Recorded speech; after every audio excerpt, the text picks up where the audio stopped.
Hi, and welcome to All Things Cozy with Matt. And Gillian. We are a bi weekly podcast about everything that is warm, soft, and comforting. Cassandra, Nostradamus, a cat waiting in its bowl near mealtime. What do these iconic figures have in common? Their ability to foresee the future. Today, we're following in their footsteps as we listen to the whispers of fate as they tell us how coziness will help us thrive in 2025. We'll be looking at recent cozy trends via the oracle known as Google, revisiting our 2024 predictions to see what sparkled and what fizzled, and conjuring up fresh visions for the year ahead. We'll also share some things we know, or at least hope, will light up our lives in 2025, the upcoming movies, books, TV shows, and music coming out this year we're most excited about. But first, it's Cozy in the News. Just 2 weeks ago, as of this recording, Los Angeles experienced devastating wildfires, particularly in Altadena and the Pacific Palisades. They destroyed thousands of homes, killed at least 27 people, forced the evacuation of over 200,000 people, and have created more than $250 billion worth of damages. The wildfires were fueled by critically dry conditions and unusually strong Santa Ana winds, with some gusts reaching up to 100 miles per hour. Amidst this devastation, we thought we'd dedicate this week's Cozy in the News to an update about how we were impacted by the fires, and more importantly, to highlight, as Mr. Rogers famously said, his mother told him when he would see something scary on the news, look to the helpers. There have been so many examples of the community coming together in Los Angeles that it was actually hard to find one to highlight for Cozy in the News. One that stood out to me as it happened was the stories of all the street food vendors coming to evacuation centers like the Pasadena Convention Center to feed displaced Angelenos for free, and also Angelenos from all walks of life coming to these centers to give out essential supplies. In fact, there were so many volunteers at these centers, they had to put out a notice to say that they were at capacity. But of course, there are more ways to help. If you're interested in donating to any of the relief efforts for Los Angeles, the city of LA put up a webpage called LA Strong. It's a relief page, and it has links to donate to causes like the California Community Foundation and the LA Fire Department Foundation. And as an educator myself, I know many teachers who have been affected by this disaster. If you want to help public school teachers, you can consider donating to the UTLA Mutual Aid Disaster Relief Fund. All of those links are in our show notes. Wherever you listen to this podcast, click on that for ways that you can help Angelenos who've been affected by these natural disasters that honestly are still ongoing. Like the Santa Anas, as we record this, are coming back this following week or the previous week if you are listening to this on Sunday when we drop it. And this is personal to Gillian and I because we live in Los Angeles. So it's been a really intense couple of weeks. And so I'm going to pass it over to Gillian just to share, how were you impacted by these fires and how are you doing now, Gillian? Well, that was very beautifully said, Matt, and I agree with you. Even those who were impacted by the fires were rallying around one another. So they lost everything and they're still going out their way to help others. So that's just the depth of the community here. But yeah, we were recording the day the fires broke out. And then right as we stopped recording, the power went out. And I just thought it was because of the high winds, not because there was a fire going on. Because at the time, there was no fires in the Pasadena, Altadena area. Maybe they broke out around 6, I think. So maybe that's when it was just starting. The wind was ferocious, like I've never experienced before. I even thought, should I get away from the windows? That's how intense it was. Just our vents were rattling all night long. And then, yeah, when we woke up in the morning, opened the bedroom door and was hit by a wall of smoke. And the whole house smelled like smoke and the sky was orange and you couldn't see the sky with all the smoke. And our power was still off, obviously. And we live on a peak that's really dry, and then there's power lines all over it. So I didn't get much sleep because I was worried about that. But luckily, none of that happened, so our area was completely safe. But yeah, just trying to figure out, should we evacuate or not? We didn't have any service, so it was hard to determine. And then we got the buzzer alert. Then it was just running around trying to get all the animals, and then also learning how to open the garage because we haven't lived in a house for, I think, at least for me, since I was little. So we didn't know how to open a garage. Not to make light of it, but we were just probably all the neighbors could hear us screaming at each other, trying to figure it out. And I was trying to push open the garage as Jay held that little lever, but I couldn't Hmm. get it passed that one rung. I was not tall enough. I think if I was a little bit taller, I could. And so I was like, I'm not strong enough. I can't do it. I was like, get them then. Like, They're really heavy. It's no joke. it was like really ridiculous how you quickly devolve into, I don't need anyone to get them in. We need to lift our garage, get the neighbors. Yeah, we got all the pets and then to Jay's parents' house. And then there's fires over in that area near Silmar. So that was the wild thing about this. Everywhere you turn, a new fire was breaking out. Right. So you felt like you go to one safe place and then that would be unsafe. So we left there for Koreatown. Yeah, for listeners who aren't familiar with the geography of Los Angeles, Koreatown is in the center of the city, which is in a basin. And so the fire would have had to travel through quite a lot of concrete to get to Koreatown versus like where Jillian normally lives is closer to the foothills and closer to these impacted communities to the east of Los Angeles. And so we have Snickers and Reese's, the two cats. And then if you listen to our last episode, you'll know that I have a new dog, Canella. And so we left Canella at my partner's parents' house because they have a dog named Luna and they were litter mates. That's just the right term. So they love being with each other. And the cats needed a break because they were really freaked out. They were just not having it. They got a new dog and now they're evacuated. And so we were looking for hotels that would accept animals. And it's really hard because most hotels only accept dogs. And if they accept cats, they usually only accept one. So the line in Koreatown accepted animals and it was filled with animals when I went there. They're very pet friendly. They offered a bowl for water and if they wanted a bed, so a pet bed, because when you're leaving the house, that's the last thing you're thinking of. Because what I will say about the evacuation orders, sometimes they were very unclear. We got the warning, be ready to go, the yellow zone. And without any service, it was really hard to really get more information. So we were unclear. Should we just take everything that we can and just leave right now? Or should we take the time to pack? So in that kind of panic, you're not thinking about bringing the litter, bringing your water bowls, or even food. Luckily, I grabbed a few cans, but we didn't have a water bowl. So that was really nice that they offered it. Yeah, they were just so accommodating. I was nervous they were going to say, oh, no, we're really packed. Because their policy on the site says we accept cats. That could just mean cats in general. But I was like, okay, I'll be liberal with that interpretation. Plural cats are allowed. If there's an S on that word, I think that's fair to assume. Yeah, so I was really nervous when we walked up, and so I just blurted out, "We have 2 cats." And they were really okay with it. So one of the reasons we picked the line is because they have a very minimalistic style of room, and they have a platform bed, so the cats couldn't go under it and hide or get into anything. But their headboard has this design where at the far end of it, it's a square hole they can crawl into if you're a cat, not myself.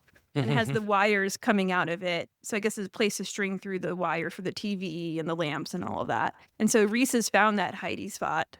And when we were about to leave, she snuck in there and I couldn't get her out. And I kid you not, for 3 hours, I was like trying to get her out. I was doing everything I could, waiting, putting treats in there. And so eventually I just had to call them and say, do you have a broom? Can I poke her out? And the housekeeping service was so nice. And that's another thing I wanted to highlight. When you're in this kind of environment, you still feel really bad for having cats in a hotel room because they're messy. Even though they're allowed, I feel really bad. And so that's one other thing, like these poor people, maybe they're also impacted by the fires. Maybe they have family members, but yet they're going out of their way to now try and get my cat out of a headboard. But they were so nice about it. They said, it's the 3rd time this happened this week. Don't worry about it at all. We're going to call engineering and they'll take apart the bed. And they said it wasn't that big of a deal because they were going to close up the holes anyway, which makes sense for a pet-friendly hotel because cats are going to find those holes. If there's a hidey spot to find, they will get in it. So he took apart the bed and we got Reese's out. And it was just such a relief not having to worry about that while we were there. The cats love being away from the dog. They're rolling around the hotel bed. They had a wonderful time. And outside of that, it's just nice to see all these rescue stories too about pets. Because when the Palisades fire started, a lot of people were at work. So they were racing home trying to get their pets. But oftentimes when they got back, they weren't allowed to then go to their homes, understandably, because then the fires were just raging at that point and it wasn't safe. And so there's that story of this one person who had 2 rescue dogs. And he was able to get a fireman's attention, and the fireman went into the house, got the 2 dogs, but one of them escaped. while he was getting them evacuated from the house. So for days, he didn't know if his dog Oreo survived. That's the one that escaped. And then they went back with NBC News, which is the outlet that helped this person get access to their house again. And they walked up to the fence, and there was Oreo survived, I believe it was 5 days in the rubble and made it back to his owner. And they had a wonderful reunion that was shared in the Facebook group. It was so sweet. And just jumping up and down, screaming, crying when Oreo came back. So that was lovely to see. And also the Pasadena Humane Society, which is helping a ton of displaced animals, had a wonderful story about a dog named Canelo. So the male version of Canelo jumped out of his owner's car while they were evacuating. His paws were badly singed, understandably. He was rescued, thank God. The Pasadena Humane Society is taking care of him while his owner gets situated. Because that's another sad thing about this story is even if you're reunited with your pet, you don't have a place to go that maybe accepts pets yet, or you have to get your bearings. So they're housing these animals for these displaced folks, which is really wonderful. That was a long yarn, sorry, or should I say a long bark? A lot happened, which is why I wanted to take a moment here to catch you up as listeners. We are safe. Thank goodness Gillian and her partner and the animals are all safe as well. And it is so heartening to hear, despite all the devastation, that there are so many people who are helping. And all of your loved ones and friends are okay. I think every Angelino knows somebody who has been seriously impacted, lost their home, almost lost their home because of the fire. Some of my colleagues are still displaced. They're staying in hotels because they lived in Altadena. You keep checking in with people and just hoping that they're safe and that their families are safe and that their house didn't burn down. And for a lot of people that I've checked in with, that's been true. Their house is fine. And it seems almost random and I think they have a lot of survivor's guilt too, because it'll be the way the wind blew, their house is fine, but like their neighbors are gone. There's a heavy feeling in the city right now. And also just a tenseness because of the winds continuing. Anyway, again, just wanted to update you all and highlight some of those inspiring stories. Yeah, that was really nice everyone checked in, by the way. Thank you all for checking in. It was really one of the most beautiful things for us. Obviously we had family members who were like, they never quite understand like where we live in Los Angeles. Julian and I are from different parts of the country. And I don't know about you, Julian, but like my family still doesn't quite get it. Sometimes something will happen far away in Southern California and they're like, are you okay? And it's, what are you talking about? And then sometimes things like this, like that are right in your backyard and you're like, is anyone going to check in on me? Like, That's I feel the like we're about same to... experience I had. Honestly, the cozies, you touched my heart because you're checking in more than Yeah, people I would expect to check in right. on me. When the power went out and there was smoke and things just seemed like it was Armageddon, I was trying to send text through to my family, like, oh, they're probably so worried about me. I bet when my phone turns on, I'm going to get so many messages. It was just my messages to them. Yeah. Oh my goodness. Again, shout out to all of our amazing listeners who have so much care and compassion. Yes, you're here. And for you, we have an exciting episode where we are going to take a look at the trends of the past, look at some things that we're looking forward to, and then predict some new trends for 2025 to get you, our cozy listeners, ready for 2025. Leaping into the main segment for today, as we like to do, we start by looking back at the trends of the previous year. And the way that we do that is we leverage Google Trends, which tracks the frequency of search terms. So we can see literally like when people are searching for, quote, cozy, what are those related topics and queries that correspond to the word cozy when people are Googling for coziness. Without further ado, here are the top 10 related topics and queries related to cozy in 2024. In 10th place is, I think, the exact same position as it was in last year, the Cozy Coupe, a toy car for kids. A lot of these are products that have the word cozy in them, so some of them aren't that exciting, including the Cozy Coupe. Number 9, pajamas. Very cozy. We can all get behind pajamas as a search term. Recently, the cozy has been trending, like literally, quote unquote, the cozy. I think people might be looking for the cozy shop, which is a pajama store, which I think is the relationship of this. Or, I don't know, maybe people are like putting in an order to Google, like, give me the cozy. I don't know, but there's also a name of a woman's blanket hoodie by Barefoot Dreams called the cozy that this could be related to. So just throwing that out there. Some of these terms I did a little bit of diving into, like, why that? So maybe some potential whys for number 9, pajamas. Thank you for your service. You're welcome. Number 8 was cottage, Makes also on the sense. list last year. Sure, cottages are cozy. Number 7 was chair. Don't know what else to add to I that. can get behind that. We're all trying to Cozy cosify our chairs, chairs. Yeah. no question. Number 6, Cozy Grove video game. This is a mainstay on this list. I think it's been on there every year, the Cozy Grove video game. One day I'll have to play it. Yeah, I've never played it either. Number 5, Slipper. What I found interesting about the term slipper showing up in 2024 was that this is way more specific than previous years' footwear. So I think folks are honing in on the specific type of cozy shoe they want these days. That's nice. I got my first pair of slippers as an adult for Christmas, and I can say they're wonderful. There you go, Jillian. You're part of the slipper Yeah. trend in 2024. Number 4 on that list is blanket. Blankets king. Enough said. Number 3 was room. Room was on last year's top 10 list as well of related terms for cozy. But unlike last year when everyone went looking for quote unquote cozy room to solve a clue in the New York Times crossword puzzle, and the answer was dens, this year people actually followed up the search but with things like rugs and interior design. So people are showing more interest in creating actual cozy spaces this year, which I think is a huge improvement from just trying to cheat at the crossword puzzle. And hopefully they find our previous episodes where we've covered how to cosify specific rooms. I hope so too, Julian. Number 2 on this list is Mom Cozy. So this is a new appearance. I guess this brand has had a breakout year in 2024. And this is a mom and baby store that gained notoriety for its pumping bras and wearable breast pumps. So welcome to the list, Mom Cozy. Number 1, the most queried related term to cozy in 2024 is another brand, and that is Cozy Earth. They were on this list last year, and they went from the number 2 spot to the number 1 spot. I guess they're buying more ads. They are a bedding and loungewear brand. And I think, Julian, it's time to buy stock in the company. They're at number 1, the coziest thing we're searching for, Cozy Earth. I'm just trying to imagine someone at their computer looking for not loungewear or what have you, just looking to find things to make their earth cozier or a cozy earth game or I don't know, whatever. And then going here. 'Cause that's the problem I have when I'm looking for cozy X or cozy Y. Yeah. And then I get to these product websites. But I have to tip my hat to a company for having a get like that because that's a great name for a bedding and loungewear brand, I think. Definitely, and it's clearly paying off. I do want to point out some notable slips from the top 10. Cozy Game went from number 4 to number 11, which I'm sad to see because it seems like despite Cozy Grove, that Cozy Gaming is having a slight decline. And then one of my favorite things, Cozy Mysteries, they went from number 10 and they went right off the list to number 12. That's strange. And I know, poor Cozy Mysteries.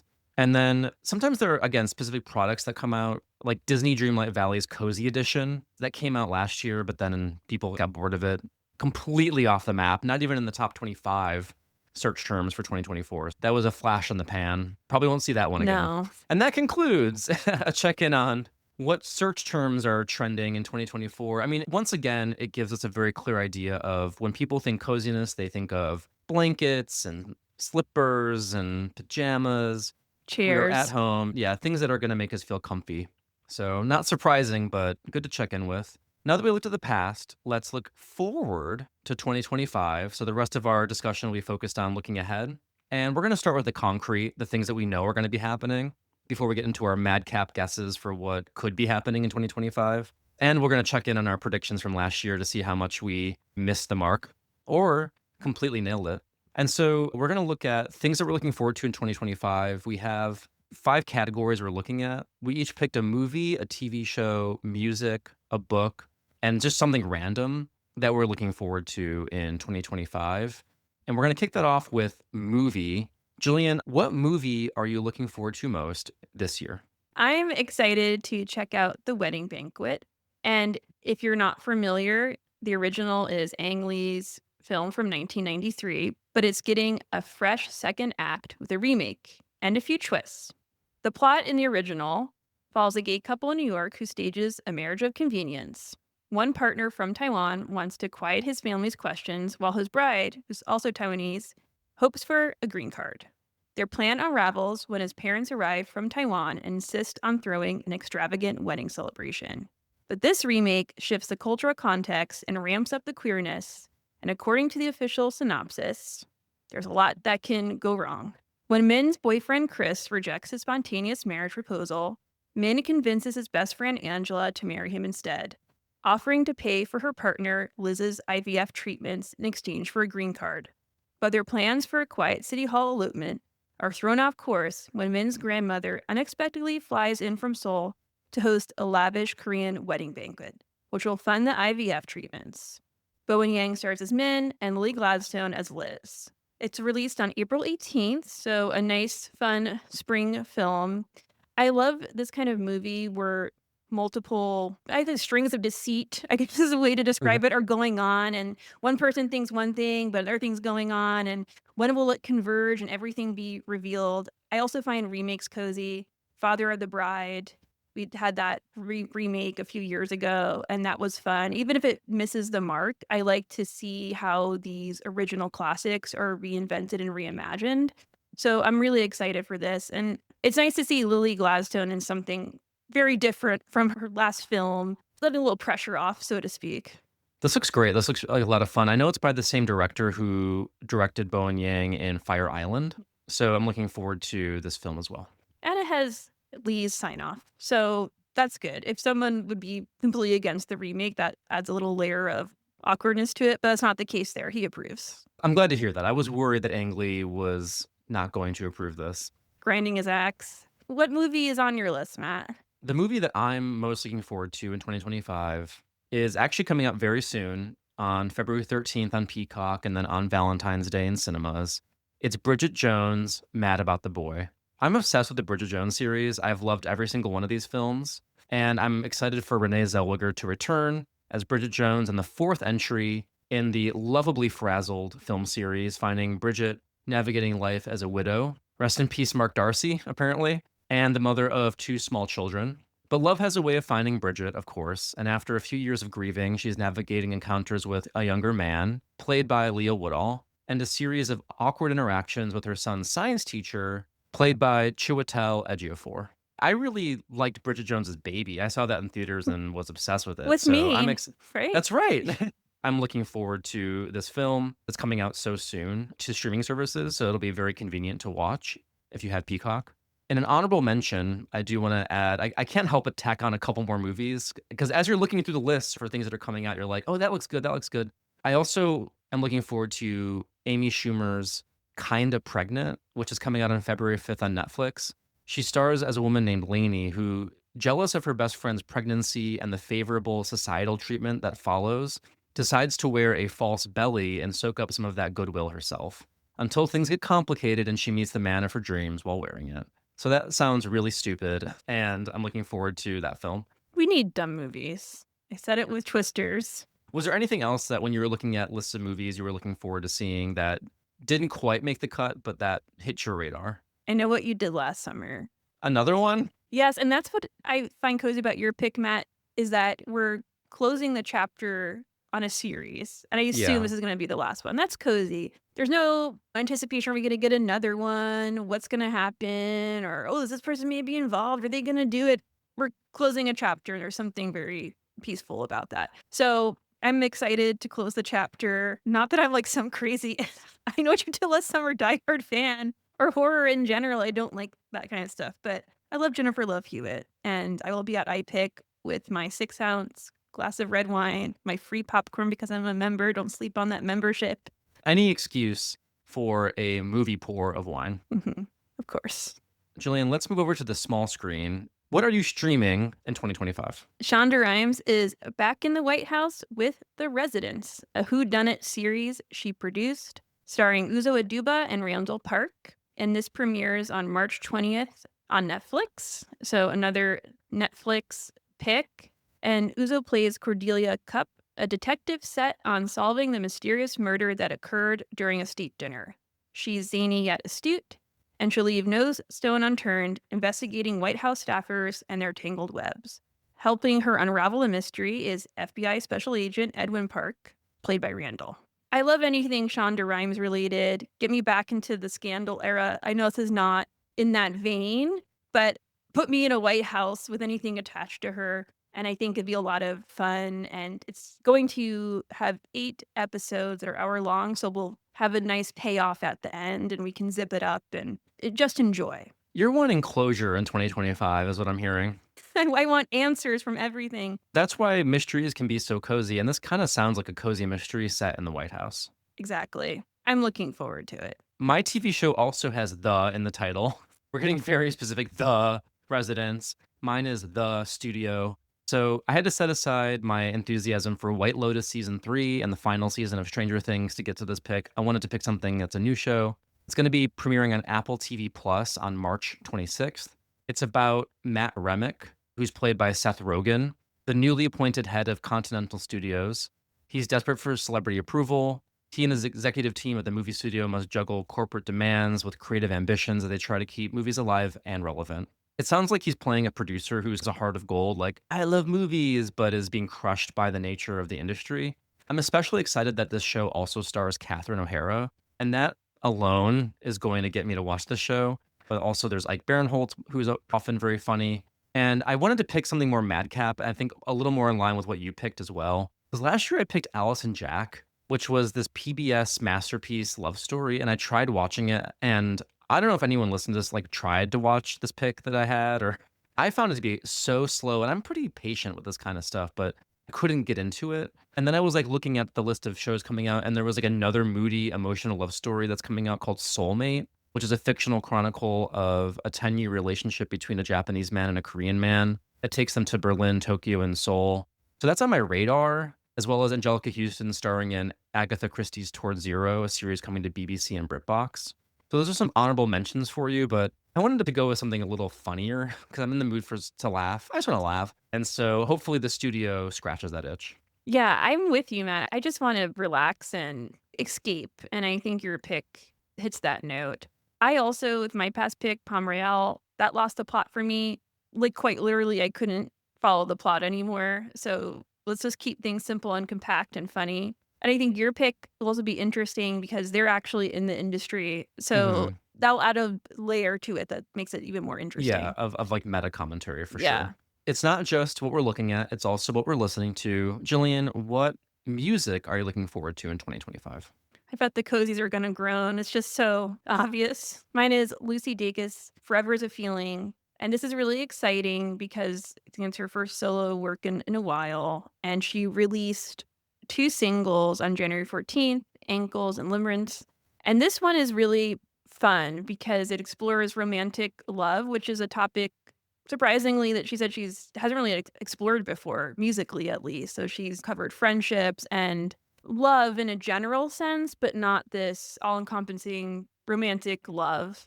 A perfect example of that is Ankles, a song about imagining being with someone you can't have. And Lucy said to Dazed, "It's much more sexy than I usually go for, but it's a fun little bop." And the album's Renaissance concept art mirrors that tone of the music, and you can't help but want to get swept away in all of it. And I personally appreciate all of the Julian and Lucy fanfic that will probably come out of this because she told Days that she wrote it from 2022 to 2024 when all the Boy Genius stuff was going on. Ooh. And she was writing things as they were happening. She said, I told my partner, I said the lesbians are going crazy on Reddit. And she just said, okay, and walked away. So I'll be excited. Hopefully I can find someone else to unravel Well, that thank with you for me. bringing us the hot goss from the lesbian Reddit page. Of course, Ellie. My pick does not have as much drama associated with it. I love Lucy Dacus, by the way. Looking forward to that album too. And it's also like a familiar mainstay. It's Sharon Van Etten and the Attachment Theory. This album's coming out really soon as well, February 7th, 2025. And her 2019 album, Remind Me Tomorrow, Jillian and I, like, we both pick songs from that for our soothing sound. So we were obsessed with one of her previous albums. I'm looking forward to this new album. And it's her first foray with a band versus being a solo artist. This is kind of like her exercise in kind of letting go and really collaborating and entering a new artistic frame of mind, if you will. Here's what she says about this upcoming album. She said, quote, sometimes it's exciting, sometimes it's scary, sometimes you feel stuck. It's like every day feels a little different. Just being at peace with whatever you're feeling and whoever you are and how you relate to people in that moment. If I can just keep a sense of openness while knowing that my feelings change every day, that is all I can do right now. That and try to be the best person I can be while letting other people be who they are and not taking it personally and just being. I'm not there, but I'm trying to be there every day. So it sounds like this record is also just her effort to be more collaborative and be more open to other people's contributions. I admire this as an artistic exercise, and I'm looking forward to the music as well, of course. I love what I've heard so far, just little snippets. Yeah, she's released some singles already from the upcoming album. Yeah, this is a good pick. But yeah, no surprise from us here. Maybe next year we'll come out with some wild card pick, but the year's not now. Definitely not. It's hard because music especially, you don't know what you don't know. There's 2 issues with this. We pointed this out before on this trends episode. With music, people don't plot their new music out typically more than like a couple months. So you don't even know what's being released past like March. Every article I read, I don't know about you, Gillian, but like Lady Gaga is coming out with an album sometime, Mhm. or Lana Del Rey will be coming out with a new album in 2025, but there's no date really. It's just kind of like nebulously summer. It's a little harder to find something. And then also, the older I get, the more band names feel just like gobbledygook. So I see like a name of an artist and I'm like, oh, it's Cuckoo Doo Goo and their new album, blah, blah, blah. I don't know who these people are. I'm open to new music, of course, but when you're just looking at like a list of things coming out, you just kind of gravitate towards who you already know. Yeah, and I'm one of those people who just puts the same song on repeat all the time. Even if I find something new, it's, "Oh, I love this new song. Let me just listen to it over and over again until I'm exhausted from it." So, it's hard to get out of your box, like you said, but Yeah. And there are some new books coming out in 2025. Jillian, what are you hoping to read? I had a really hard time with this, Matt. It's not a knock to any of the wonderful authors or books out there. I just can't read about another disaster or dystopia, which is really overwhelming fiction right now. And it's been overwhelming it for a long time. I literally remember the moment I was sitting in bed reading a dystopia book and I thought, it's like 2014. I'm like, wow, I wonder when this trend will be over. It's not. And so there's a lot to learn from those kinds of books, obviously, and we explore our feelings through them and resolve them through them. But I don't want to do that right now. So in my search, I found the book Ordinary Time Lessons Learned While Staying Put by Annie B. Jones, who is the host of From the Front Porch, a weekly podcast featuring conversations on books, small business, and life in the South. And here's a synopsis of the book, an abridged version. Annie Jones always assumed adulthood would mean adventure, a high powered career, life in a big, bustling city, and travels to far flung places she longed to see. But her reality turned out differently. As the years passed, Annie was still in the same small town, running an independent bookstore, the kind of life Nora Ephron dreamed. During that time, she hosted friends' goodbye parties and mailed parting gifts, wrote recommendation letters, and wished former shop staffers well. She stayed in her small town despite her love of big cities, stayed in her marriage to the guy she met when she was 18, and she stayed at her bookstore while the world outside shifted steadily toward digital retailers. And she stayed loyal to the faith she sometimes didn't recognize. After 10 years, Annie realized she might never leave, but instead of regret, she had an epiphany. She awakened to the gifts of a quiet life spent staying put. So this is an essay collection. I don't know about the faith part. I don't know if that's heavy in it. So if religion is triggering for you, maybe skip it. But I'm interested in this because, and similar to you, Matt, moved to a lot of different cities. And sometimes I wonder, well, if maybe I stayed put there a little bit longer, what would have happened? And now having stayed put in Los Angeles for 10 years almost, I'm seeing the fruits of that as well. And so I'm interested in that quiet reflection and diving into her thoughts on that. And also the fact that she's an independent bookseller. I'm interested to hear what that's keeping that going on for all this time. So staving off the disasters for a little bit longer and dystopias and just settling into staying put. This sounds wonderful. I want to read this for sure. I mean, it sounds like it could be a book we read with our cozy book club. Yeah, maybe so. And you've been in LA for longer than 10 years. It's been over 10 years. Oh, wow. With LA, it's just time truly escapes you. I know because I really rode your coattails to LA. So I wouldn't have had it any other way. I would have hooked you up to my coattails if I could have and dragged you along with me when I moved, but I had to wait for you. speaking of books that could appeal to our cozy book club, I selected Water Moon by Samantha Soto Yambao as the book I'm most looking forward to in 2025. It released actually already, so I can read it now if I wanted to. It's on my list on January 6th, 2025, so it's out. You can buy it, you can go to your library and check it out. And so this is what the book is about from the publisher. On a back street in Tokyo lies a pawn shop, but not everyone can find it. Most will only see a cozy ramen restaurant. And just the chosen ones, those who are lost, will find a place to pawn their life choices and deepest regrets. Hana Ishikawa wakes on her first morning as its new owner to find the pawn shop ransacked, the shop's most precious acquisition stolen, and her father missing. And then into the shop stumbles a charming stranger, quite unlike other customers, for he offers help instead of seeking it. Together, they must journey through a mystical world to find Hana's father and the stolen choice, through rain puddles, hitching rides on paper cranes, across the bridge between midnight and morning, and through a night market in the clouds. But as they get closer to the truth, Hana must reveal a secret of her own and risk making a choice she will never be able to take back. And what got me hooked on wanting to read this book was this description on Goodreads. Quote, think of it as a cozy fantasy with a mystery center. That's right up your alley. If you're putting cozy fantasy with cozy mystery, I have to check that out. Yeah, absolutely. It's a catnip for you. I also came across this book in my travels, and I'm like, "Oh, that's such an interesting premise, a pawn shop of regrets." I would Hmm. be open to reading this for our book club too. It's really an interesting concept and sounds cozy as well. Absolutely.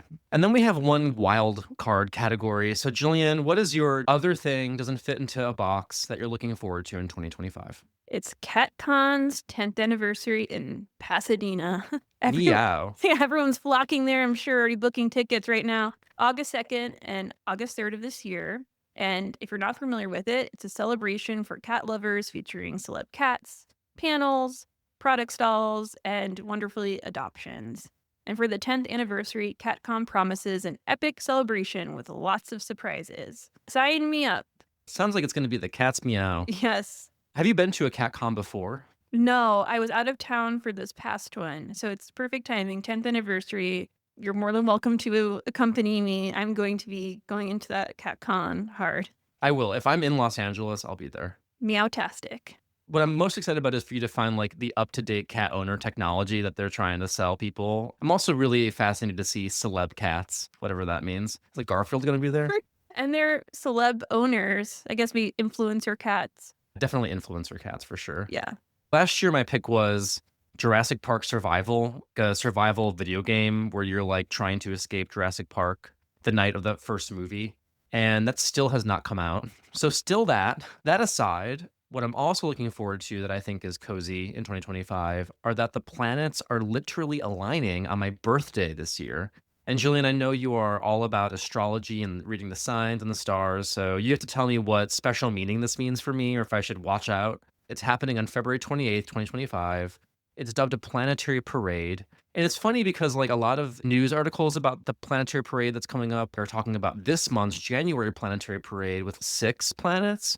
But then they're sort of like, oh yeah, and then there's going to be 7 of them in February. It's like, why don't you write the article about the bigger planetary parade that's Right. happening in February? Whatever, I digress. The last time 7 planets aligned was in 2022. So basically, if you're a Pluto as a planet truther, it's a dwarf planet, I am. then we're missing Pluto. Everyone else will be at the party and the parade. Mercury will be joining Saturn, Neptune, Venus, Uranus, Jupiter, and Mars for a great evening alignment. When I saw this in the notes, I gasped. I am thrilled for you, curious for you. You need to email Susan, which if Yeah. those listeners check out our astrology episode with Susan. Witches who listen, is there some special ceremony I should be doing? Because it's such a funny thing. Like, there's always that expression, like, the planets aligned and this thing happened. What should I be prepared for when that is happening on my birthday? You gotta be prepared for something. Definitely gotta email her. I think that's so neat, and I can't wait to see what unfolds for you. I'm sure I'll think all good things. Regardless of what this means on a cosmic level, I will have a telescope ready just to enjoy a good look at the planets. Yes. And now we are ready to jump into our predictions. We're going to check in on what we thought would happen in 2024 and whether that happened or not, and then go into what we think is going to happen in 2025. So for me, when I look back at my 2024 predictions, I'm going to quickly run through them and then how I would assess their accuracy. So my first prediction for 2024 was that cookies will have a moment and that we'll see the rise specifically of the banana cookie. That was a bold, specific prediction. Yes. Very bold. So how accurate was that? Crumble, the cookie company, was everywhere in 2024. They were everywhere to the extent that my niece was trying to get us to buy Crumble cookies constantly when we would see her. And we finally did try Crumble, and not to yuck anybody's yum, but I found them to be sickeningly sweet. But they do have 4 banana cookies in their rotation. They have peanut butter banana bread, banana upside down cake, and banana cream pie. So maybe by virtue of like crumble effect, there was a bit of a banana cookie moment. It's not to the level of like banana bread during the pandemic sensation. So I'm going to say very partially accurate. I think the fact that such a big company, and I've heard the same thing that you've experienced, that it's really not that great, but I think once again, yeah, not to yuck anyone's yum. But the fact that such a high profile company did add banana to its roster, 3 at that, I think that Four. oh, 4, it does speak to what you predicted, and maybe you were just too early to it. That has to be it, Julian. That has to be it. Yes. That's what I'm gonna say I go had with. another food prediction that Stanley tumblers, because of their status symbol in all the TikTok appearances they made in 2023, that in 2024, we'll need massive bags to carry around our massive drinks, huge lunch boxes, were my prediction. People will be bringing full coolers to work. And honestly, at least in my world, I do see people really toting around those giant Trader Joe's insulated bags, and so I think people are bringing more stuff to work than they used to, clogging up the refrigerator in the break room. But I don't think we've seen total saturation of that trend. So I'm just going to give a, again, generous, partially accurate to that prediction. I saw in Target, similar to a Trader Joe's bag, they had just Target totes, and I've never seen Hmm. them before. So maybe once again, you're just a little early, and it's going to really catch fire this year. That has to be it. I think you're right. I'm in your corner. And then finally, I predicted for 2024 that the cozy fabric of the year would be boucle. You've seen more and more of that curly wool fabric in the last couple of years, but I thought that 2024 would be basically where Target and Walmart would pick it up. And I am proud to say I was right on the money. Multiple big names dropped boucle upholstered furniture. To name a couple, Better Homes and Gardens came out with chairs for Walmart. And of course, Drew Barrymore's beautiful Drew chair was done in boucle. At this point, when I was looking at like interior designers like weighing in on trends for the new year, one consensus was they think boucle is finally over. Of course they do. Now that it's at Walmart and Target, they're like, it's over. It's not fancy anymore. Now that we, the peasants, have it, it's not in fashion anymore. Everyone's saying, look to velvet. But take that with what you will. But I do think I accurately predicted that it was going to hit the mass market crowd. Yeah, when we were shopping for the house, we had that argument of should we buy boucle? It's so saturated now in 2024. Is it worth it? But I think it goes back to get what you like. And like you said, Matt, now that the peasants have it, it's not fashionable. So I'm just gonna live my peasant life and my boucle couch. I have one in my house, so Yeah. I'll have to live with my trendy piece of furniture, I guess. I think there's something timeless about it regardless. I don't think it's, like, trendy in a way that's, like, gonna be embarrassing. Yeah. And who can afford to recycle out their furniture every year? And Right. Oh, 100%. well, I predicted that the minimalist style would be over in fashion in 2024, and we'd see more unique, big, loud trends like the mob wife aesthetic and eclectic grandpa.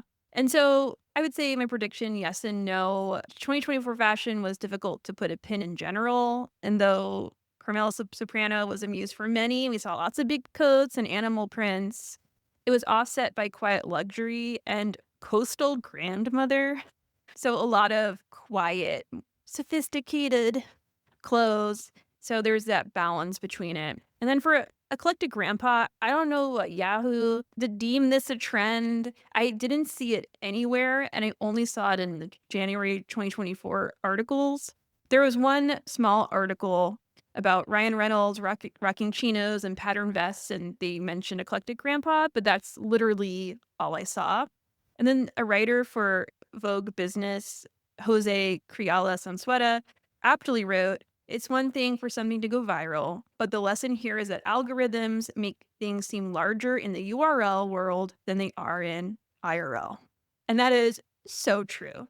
To say, I guess if it was accurate a little bit, but not really. Yeah, I think that's a good lesson learned. The internet can make things seem like they're happening on a large scale, but they really aren't. No, not at all. What was your second prediction? My second prediction that actresses over 40 will have a ball and they were sexing up young men on screen. And that absolutely continued on. They were also just living their best lives. Actresses over 40 were having a well deserved moment. And it's sad that we have that distinction. The old actresses over 40, but we're just using that to categorize, not. So Demi Moore won her first Golden Globe, and she's soaking up all the accolades while looking amazing doing it. Lacey Chabert shook off the Hallmark ageism rumors and turned up the heat on Netflix with a snowman turned boyfriend. And then Nicole Kidman hooked up with another young hug. Very different Yeah, no, vibes. she's definitely a trendsetter in this. And now Renee Zellweger is continuing that trend in the final installment of Bridget Jones, so it's happening. So yeah, I think it was wonderfully accurate. Not to put a feather in my cap. And then my last prediction, mosaic art is making a comeback. I really don't know where I was going with that. I feel like I just pulled it out of my hat. Mosaic art. Kitschy and attainable. I thought people would do it a lot more. And we did see that. There's a lot of public art that featured mosaic leanings. New York City artist Fred Tomaselli finished a permanent and quite beautiful mosaic series in the 14th Street subway station.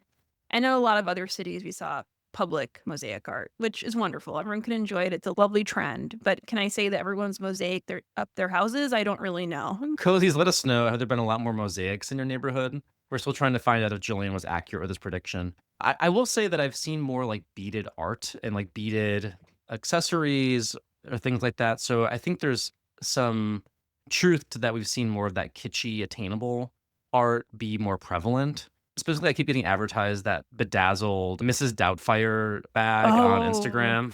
I keep on getting, but I want it. The one that looks like when Robin Williams sticks his face in the cake. So I feel like if I'm getting that kind of stuff thrown at me from ads and stuff, there must be some truth to this. Thank you for backing me up. You're welcome. Anytime, Gillian. And now we're going to go out on our tightrope and be bold and brave and predict what we think is going to happen in 2025. Specifically in the realm of coziness or just in general. Gillian, what is your first prediction for the year 2025? Tea rooms. And I got this hot tip from my Lyft driver taking me home from the airport when I got back from everything. Christmas break. If the Lyft driver's talking about it, you got your ear to the ground, you know what's going on. Well, he's also launching an app, and I feel really bad because I can't remember at the top of my head because he really wants to promote it. It's an events app, and he was working on it for years. And so he does all this market research to figure out what businesses to add next. And he talks to retailers and works with them to get accurate information on the app. And he said to me, like, the biggest thing they want us to add is the tea rooms. All the Gen Z want the tea rooms. And then there was a huge demand. He said it was just wild. And he didn't know how many tea rooms existed in Los Angeles. And apparently there's a lot. And it makes sense because Gen Z is one of the most sober, or at least sober curious generations. And I think it's neat because from what I've researched, they're really taking a spin, at least in America, on reimagining afternoon teas, because that's what makes a tea room different than just your average coffee shop cafe, is that you get to sit down and enjoy high quality teas with some tasty morsels and make a whole day of it.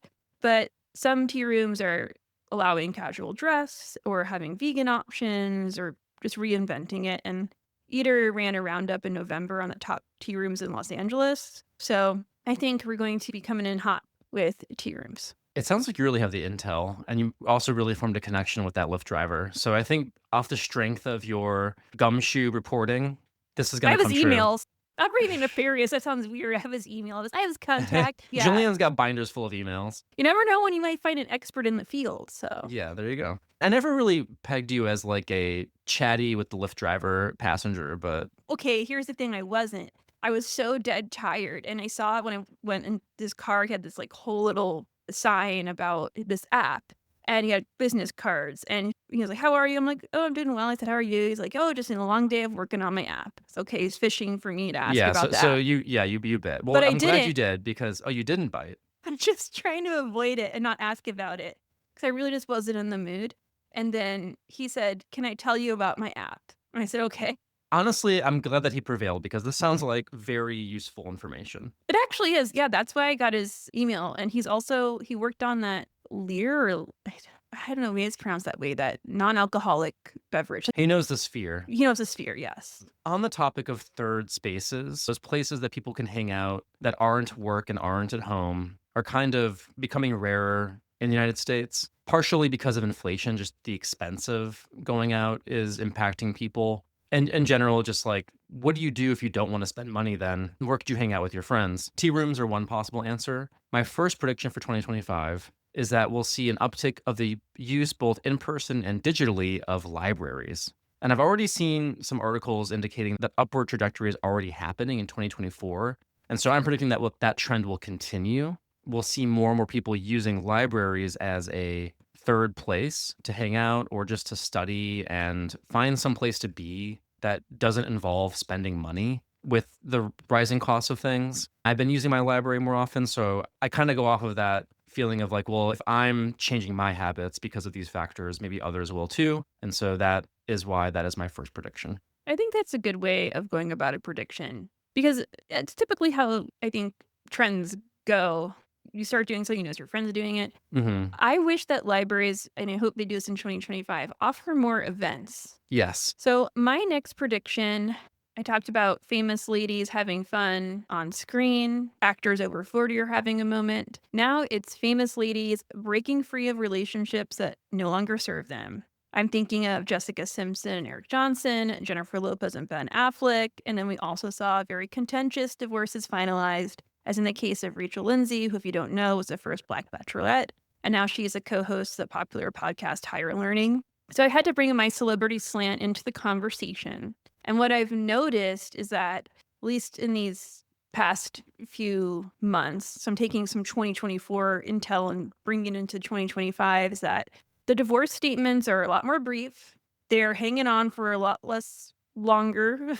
In the case of Jennifer Lopez, she just noped out after, I think, 2 years or so, knew it wasn't going to serve her any longer, don't have to worry about saving face or explaining themselves. They're just going and they're living their best single lives. And a lot of these relationships had some negative rumors attached to them. So I love Jessica Simpson. I think she had, her renaissance a few years ago, and maybe she'll have even a bigger renaissance now that she's splitting. And obviously breakups aren't cozy and destructions of family, not Mhm. very cozy.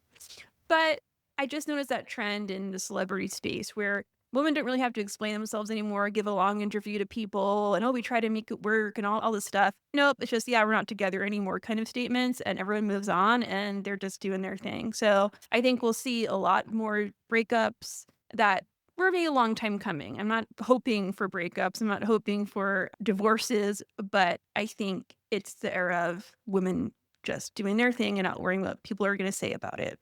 Living their authentic lives, Yep. Had to bring this a little angle breaking in. free. Breaking free. Well, on the topic of breaking free, my second prediction is that we'll be breaking free of some social media platforms that no longer serve us. So, this prediction is coming in the wake of the nonsense that happened with TikTok, where it was banned, a day later reinstated, and all the craziness going on around who's responsible for that. I don't have a TikTok account anyway. I tried it once and I realized this is not a platform that is serving me. And in general, I've been very disheartened by the way that platforms that used to exist to enrich the lives of its users by connecting them with the people and the things that they care about have become commoditized to the point where they no longer even serve that function.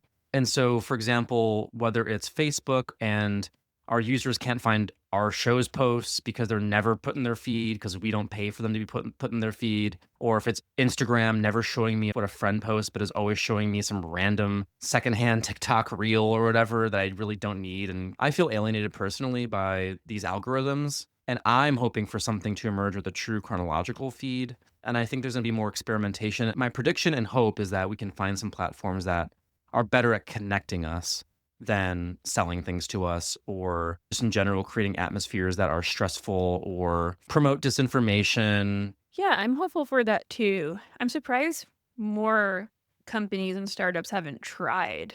You would think there'd be a Yes, market for that. I'm trying. Like I tried Blue Sky a little bit. We have an All Things Cozy account on Blue Sky. If you're on there, check it out. What's nice about that is that like you control your algorithm on Blue Sky, so that's one factor that is appealing. But of course, you're only as good as the people that you have on your platform. And there's this weird bifurcation where like so much of my family is on Meta apps on Facebook or Instagram, and my closest friends are on Facebook and Instagram.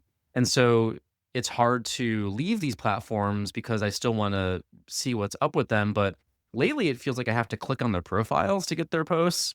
It's not in my feed. And I've been very frustrated with that. And so I either hope they change those things, which I don't have any expectation that they will, or that we find platforms that are more user friendly, like open source is what the word I'm looking for, so that it's not as commodified, because I think that's where I get it. You're a company, you need to make money. That's your prerogative. I understand that. But I feel like we used to strike a balance, and now we've gone into full, like, not even being useful for the user anymore, just completely just a mess of things I clicked on once or searched for once, and I'm not seeing the people I care about, and that's been bothering me. So I hope we see a social media shakeup in 2025. Yeah, I agree. I also, it's weird about Instagram lately is that in the feed it'll show you a really old post. So for example, something from December 30th will show up. I'm like, oh, that's cute, and I'll like it. It'll probably look like I'm stalking people, like going back in their feeds, like in the main drag. Oh, no, There's 100%. Yeah, and it's really not serving current events. Like, I found no useful information on X when I was trying to look for it around the fires. It was just all a bunch of, like, terrible comments. And then when I was looking on Instagram, seeing posts for people promoting crap a few days ago, so it almost makes them look insensitive, but it's just the algorithm doing its thing and putting things in my feed days later. So I think we need to find some new social media platforms to take the power back to the people on social media. yeah, let's hope. Taking a hard left, Yeah, taking a hard left. What is your final prediction for 2025? sheet cakes. I love it. So I fell headfirst into the cake craze on social media, speaking of, and I would spend way too much time admiring the fondant masterpieces and sparkly heart-shaped cakes where elder millennials go to die on Instagram Reels. So I just got into the cake feed. Somehow, just cakes and cakes on cakes, those sparkly cake hearts. I just got really into it. And I think those cakes are beautiful and are made by truly talented people, but I'm yearning for the simpler times of sheet cakes. So they're dependable, they're cute, they're easy. And I'm not the only one who thinks that because the magazine Brides declared sheet cakes will dominate weddings in 2025. An expert told the magazine this shift is a part of a broader one. I think people want to be less fussy and more organic. Sheet cakes give that casual yet fun vibe that couples are wanting right now. So let's hear it for sheet cakes. Yeah, I love a sheet cake. I love this trend. I hope it's true as well. And also, they're more affordable, going back to Yeah. like budget concerns, like they're more accessible to people. I love that. And it reminds me actually of a simpler time where, did you ever read the blog Cake Rex back in the day? No. It was like a blogger thing where it was like they would just post photos of like really bad grocery store cakes or homemade cakes that just are disasters. And I hope that this rise of sheet cakes also gives us some humorous cake wrecks as well. Yeah, but I also don't wanna see anymore where people go to a store, buy a sheet cake, and then deface it, and then Yes, remake it into something else. No, just leave the sheet cake from Costco and we'll all be happy with it. So, leave my sheet cakes alone. justice for sheet cakes. Mhm. My final prediction is a swing for the fences here and a hope and a prayer that we're going to have new Enya music in 2025. Here's why I think this could be possible. Some figures for you. It's been 10 years since the Irish queen of new age music released her last album, Dark Sky Island, 20 years since Amarantine, and 30 years since A Memory of Trees. She loves releasing new music in years that end in 0 or 5. Will new Enya music come out in 2025? Who can say? Only time. Let's speak it into existence. That's a fingers crossed prediction. Mhm. But I think you're onto something, especially with the year. Jillian, we have really run the gauntlet on predictions and trends. So we looked back on the trends in 2024. We were looking at some things that we're looking forward to in 2025. And we even made some predictions. So I think it's time to take this puppy home, wind it down, exhale with some words of warmth.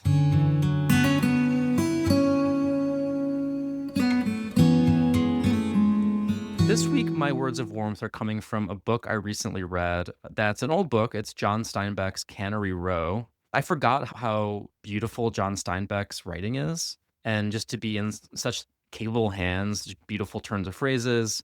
Honestly, also words that I had to look up frequently. I feel like I'm back in college a little bit, like I have to look up these words. So I enjoyed all of that. But there are so many wonderful quotes. And so the quote isn't necessarily that cozy, but I'm going to bring it back to something cozy. So here's the quote from John Steinbeck from Cannery Row. Quote, "It has always seemed strange to me, the things we admire in men, kindness and generosity, openness, honesty, understanding and feeling, are the concomitants of failure in our system. And these traits we detest, sharpness, greed, acquisitiveness, meanness, egotism, and self interest, are the traits of success. And while men admire the quality of the first, they love the produce of the second. And I hope in 2025, we really focus more on the first and we love the produce of the first as well as the quality of honesty, understanding, and feeling. And I've been experiencing that a lot as we watch the news roll in from the wildfires and the way people are helping each other. And I hope we see less of egotism, self interest, and greed and things that we often say we don't like, but then support in other ways. Yeah, it's interesting how we, like you said, gravitate toward what we say we don't want. And Yeah. I think you have to make a conscious, active decision every day to go in that direction that you flagged as something we hope we go into in 2025. And I'm hoping for that too. But like you said, so much evidence of it. So going to be lean on the optimistic side of it. It's a good quote. Jillian, what are your words of warmth this week? Mine is just a simple one from Charles Dickens. No one is useless in this world who lightens the burdens of it for another. I think it piggybacks off your quote because I think if you don't see yourself just drowning in success and creating all the time and doing all this stuff, that you have nothing to contribute, but you do every time you do something kind for someone else and being there for someone in small ways and big ways. And so, yeah, I think it rides right off of your quote and that sentiment.